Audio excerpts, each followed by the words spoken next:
Detect अगर कल को हुआ है और वैक्सीन आ चुकी तो ये तो एक डॉक्टर मेरे ख्याल बेहतर बता सकते, लेकिन इतनी इंपॉर्टेंट बात नहीं। गुब्बारे से हवा निकल चुकी है, लॉन्ग मार्चेस किए, शार्ट मार्चेस किए, जलसे जुलूस किए, एक दूसरे के ऊपर एतमाद ना करते हुए एक दूसरे से अलग हो चुके हैं। PDM इज़ नो मोर। हम समझते हैं कि इसमें कोई अब जान रही नहीं है।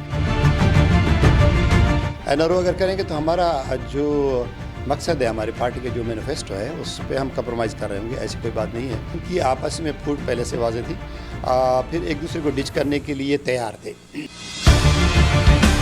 एक मौका था मेरे ख्याल में जिस पे पीपल्स पार्टी ने इनका साथ नहीं दिया और पीपल्स पार्टी ने हमारा साथ दिया। इनकी जितनी भी स्ट्रगल है वो सारी एक एक करके नाकाम होती रही है। शेख साहब डोली में बैठ सकते हैं तो खालिद उसराना भी बैठ जाएंगे। मैं इस पर क्या कहूँ, मैंने जो थोड़ा कहा था उसको बहुत समझे मेरे ख्याल में, और उसके हारने की वजह भी सारे डेरा इस्माइल खान को मालूम है।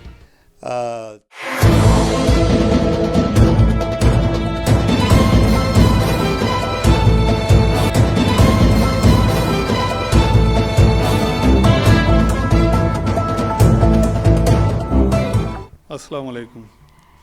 दमाद न्यूज़ के प्रोग्राम मुलाकात में आज हमारे साथ मेहमान हैं, डेरा इस्माइल खान से ताल्लुक़ रखते हैं, MNA हल्का NA 39 शेख याकूब साहब। आज उनसे मालूम करते हैं कि जो पाकिस्तान में जो मौजूदा सियासी सूरत हाल है और कुछ जो हमारे इलाकाई मसाइल हैं, तो उस हवाले से हम क्वेश्चन करते हैं शेख साहब से। अस्सलाम वालेकुम शेख। वालेकुम सलाम। सर, ये जो आपने देखा जो प्राइम मिनिस्टर साहब हैं उनको भी कोरोना हो गया और उन्होंने अपने आप को जो करंटीन किया है, इस हवाले से मौलाना फजल रहमान साहब ने एक बयान दिया था कि जो प्राइम मिनिस्टर साहब हैं उन्होंने पहले वैक्सीन लगाई है कोरोना की, उसके बाद जाकर वो कहा है कि जो उनका रिज़ल्ट है पॉजिटिव आया है, तो कोरोना या वैक्सीन झूठ ये है पाकिस्तान के अंदर जो ये ड्रामा रचा जाए कोरोना का, या उनको कोरोना नहीं हो, तो इस हवाले से आप क्या कहते हैं? मैं तो कहूँ बड़ी फजूल सी बात है, इस पर तो कोई तबसरा करना ही बेकार है। वैक्सीन आई हुई है पाकिस्तान में, पाकिस्तान की गवर्नमेंट ने $150 मिलियन की वैक्सीन्स इंपोर्ट की हैं, जो फेजेज़ में अभी जैसे पैरामेडिक्स को पहले लगाई हैं हमने, फिर उसके बाद जो 60 इयर्स प्लस की जो लोग हैं हमारे आवाम, उनको हम लगा रहे हैं। तो उसी सिलसिले में एक रूटीन में और वज़ीर-ए-आज़म साहब ने भी वैक्सीन कराई, और फिर उसके बाद ये कि कोरोना अगर हो गया तो ये नहीं है कि जी डिटेक्ट अगर कल को हुआ है और वैक्सीन आ चुकी तो ये तो एक डॉक्टर मेरे ख्याल बेहतर बता सकते, लेकिन इतनी इंपॉर्टेंट बात नहीं है। दूसरा ये शेख साहब के जो PDM की जो तहरीक जारी है वो देखने में यही आ रहा है कि आपस में उनमें फूट डल गई है जो PDM की है। पीपल्स पार्टी जो इस्तीफ़ों पर वो आमादा नज़र नहीं आती, जबकि मुस्लिम लीग नून और ख़ुसूसन जमीयत उलमा इस्लाम मौलाना फजल रहमान का यही है कि भाई पहले इस्तीफ़े भी दिए जाएँ और फिर लॉन्ग मार्च हो। तो आप क्या देखते हैं जो PDM की तहरीक है ये आगे जाकर कामयाब होगी या नहीं? इस गुब्बारे से हवा निकल चुकी है और बड़ा बाबिल हम सुन रहे थे, 9-10 महीने हो गए हैं ये पार्टीज़ इकट्ठी हुई, और फिर उसके बाद उन्होंने लॉन्ग मार्चेस किए, शार्ट मार्चेस किए, जलसे जुलूस किए, बड़े बयानबाजियाँ हुई और बड़े भरमबाजियाँ हुई। फिर एक एक करके ये होता ये रहा कि इनके जितने भी प्रोग्राम थे वो ख़ुद ही ख़त्म होते गए, और अब आपने देखा कि ये एक दूसरे के ऊपर एतमाद ना करते हुए एक दूसरे से अलग हो चुके हैं तकरीबन। हम समझते हैं कि अब PDM इज़ नो मोर। हम समझते हैं कि इसमें कोई अब जान रही नहीं है। और क्यों रहती? इसलिए कि कोई अगर काज होती जिसके लिए लोग इकट्ठे होते, आवाम इकट्ठी होती, तो मेरे ख़्याल में फिर उस सूरत में ये होता कि इनके जलसे बड़े होते। जैसे लाहौर का जलसा इनका फ्लॉप हो गया तो कोई काज नहीं थी।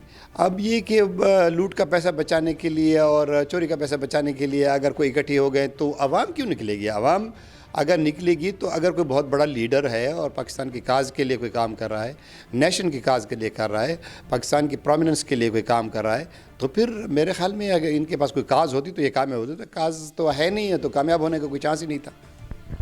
जो शेख साहब इस्लामाबाद में जो सियासी गहमा गहमी है उधर से यही आवाज़ें जो आ रही हैं कि जो पस पर्दा या जो जिसको एम्पायर भी कहा जाए या जो खलाई मखलूक मुख्तलिफ नाम से जो लोग कहते हैं कि पस पर्दा पीपल्स पार्टी के साथ तहरीक इंसाफ की डील हो चुकी है, उनको NRO दिया जा चुका है। और ये जो सेनेट के इंतखाब थे ये भी एक आपस में जो इनकी मिली भगत थी, उधर गिलानी को पहले कामयाब कराया सेनेट पे, उसके बाद जो चेयरमैन सेनेट था, उसके बाद जो लाए हैं जो आपके जो बलूचिस्तान से जिनका ताल्लुक है उनको चेयरमैन सेनेट दोबारा बनाया है।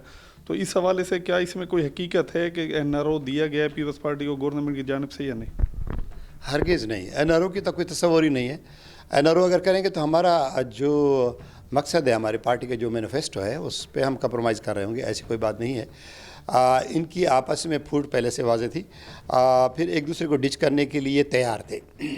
تو یہ ایک موقع تھا میرے خیال میں جس پہ پیپلز پارٹی نے ان کا ساتھ نہیں دیا، اور پیپلز پارٹی نے ہمارا ساتھ دیا ہے، تو ہمارے کینڈیڈیٹ سامنے آئے ہیں، تو آپ کے سامنے آئے ہیں. شیخ صاحب دوسری سائڈ پہ جو پاکستان پیپلز پارٹی ہے، انہوں نے ایک آفر دی ہے مسلم لیگ نون کو کہ پنجاب میں عدم اعتماد لاتے ہیں، اور جو وزیر اعلیٰ ہے بزدار صاحب، اس کے خلاف جو عدم اعتماد ہے، تو اس حوالے سے آپ کیا کہتے ہیں؟ اگر عدم اعتماد کی تحریک پنجاب میں لائی جاتی ہے تو کامیاب ہوگی؟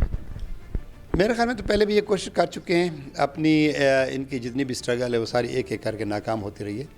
اور جو پنجاب میں اگر یہ اس قسم کی کوئی ایڈونچر کریں گے تو وہ بھی ناکام ہوگی.